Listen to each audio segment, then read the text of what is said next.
किसी भी वक्त यूक्रेन पर बहुत बड़ा हमला कर सकता है रूस। यूक्रेन के आसमान में मंडरा रहे हैं रूसी बॉम्बर्स। ये देखिए तस्वीरें। ऑर्डर मिलते ही यूक्रेन पर हो सकती है विध्वंसक बमबारी। ये एक्सक्लूसिव तस्वीरें इस वक्त आपके सामने हैं, किस तरह से यूक्रेन के आसमान में रूसी बॉम्बर्स मंडरा रहे हैं। कहा यह जा रहा है कि यूक्रेन पर कभी भी किसी भी वक्त एक बहुत बड़ा हमला मुमकिन है।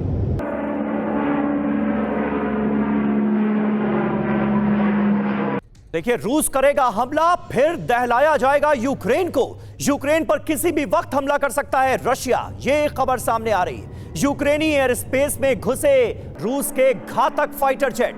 यूक्रेनी आसमान में मंडरा रहे हैं रूसी सेना के बॉम्बर्स, जिनकी तस्वीरें हमने आपको दिखाई। मरमंस्क एयरबेस पर क्रूज मिसाइलें एक्टिव कर दी गई हैं। सेना की टुकड़ियों को भी एक्शन मोड में रखा गया है।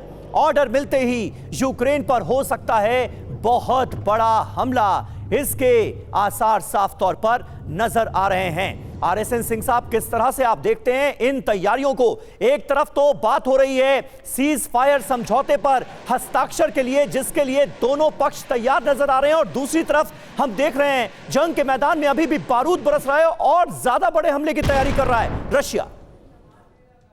नहीं, ये जो फाइटिंग के इंटेंसिटी में जो इजाफा हुआ है अभी, ये मुझे आश्चर्य नहीं कर रहा है, क्योंकि ये दोनों को मालूम है कि कुछ निगोशिएटिंग टेबल पे तो इनको आना होगा, और एक फेस सेविंग भी है यूक्रेन के लिए।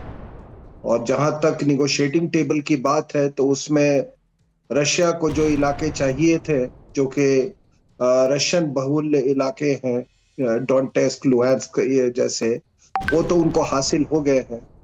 तो ये एक तरह से ये जेलेंस्की के लिए भी ये जरूरी था।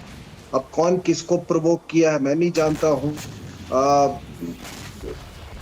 या दोनों ने एक दूसरे को प्रोवोक किया है, लेकिन इसका अंदेशा था, इसका अंदेशा लगाया जा सकता था। लेकिन सबसे बड़ी बात, मैं कुछ देर से बैठा हुआ हूँ और आपने सीरिया और वगैरह की बात की, जी, तो थोड़ा सा मैं आपसे गुजारिश करूंगा कि आप इस बात पर विचार करें कि यूरोप वर्सेस रशिया अमेरिका के लिए अभी क्या इंपॉर्टेंट है जियोपॉलिटिकली। देखिए, आपने सीरिया की बात की ना, तो वहां वेस्ट एशिया में भी एक बहुत बड़ा प्लेयर है रशिया। आप इंडो पैसिफिक रीजन में अगर देख ले तो वहां भी है, क्योंकि नॉर्थ कोरिया ने ट्रूप्स दिया है वहां पर उनको, तो उसके एवज में वो कुछ मांगेंगे, तो वहां पर भी ये मतलब इनका एक रोल है, हो सकता है। सबसे बड़ी चीज हम लोग मिस आउट कर रहे हैं कि जो ग्रेट गेम की जो हम बात कर रहे हैं ना, तो वो अभी आर्कटिक जो है वो ग्रेट गेम का इलाका है, और आपको इसलिए उसकी अहमियत बढ़ गई है क्योंकि आर्कटिक ओशन के जो स्नो बाउंड है वो जो है वो मेल्ट कर रहे हैं। तो उसके मेल्ट से कई वहां से एक जहाजों के लिए एक पैसेज बन गया है, और वहां पे रशिया का बहुत बड़ा रोल है। अब आर्कटिक के कारण ही आप देखें कि ये ग्रीनलैंड को पर अपना दावा ठोक रहे हैं, या उसको हासिल करने की उन्होंने वो चेष्टा कर रहे हैं अमेरिकन। तो ये कहीं इसको इस नजरिए से देखिए कि तो रशिया आर्कटिक के लिए भी इम्पोर्टेंट है, रशिया चाइना को भी लेके इम्पोर्टेंट है, रशिया सेंट्रल एशिया को भी लेके इम्पोर्टेंट है, रशिया साउथ एशिया को भी लेके इम्पोर्टेंट है। तो आप बताओ कि यूरोप वर्सेस रशिया में आप अगर प्रेसिडेंट या अमेरिका के प्रेसिडेंट होते तो आप क्या चुनते? आज यूरोप उनके किस काम का है? ना तो वो युद्ध सामग्री दे सकते, ना बूट्स ऑन ग्राउंड।